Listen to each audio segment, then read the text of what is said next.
So how do you customize the iPhone lock screen? Like I, for example, made the clock larger, I do have this spatial effect and so on. First of all, simply just long press on the actual lock screen. Then click on Customize. If you, for example, want to change the image of the actual background, then simply just click on the left right here, and we can then simply just choose another photo. So I'm just going to select, let's select this one right here.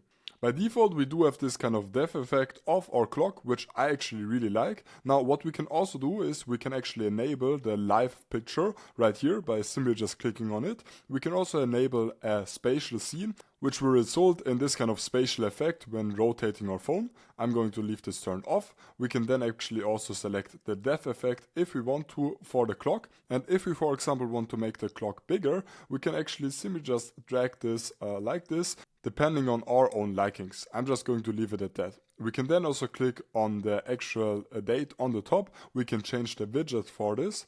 And what we can also do is we can click on the bottom right here and we can add other widgets if we want to. We can also add effects onto this, and we can also change the widgets on the bottom right here, and we can add other stuff. Like for example, we can start a timer, and for this we can, for example, open up the calculator. Either way, I hope this was helpful. If it was, make sure to like and subscribe, and I will see you in the next one.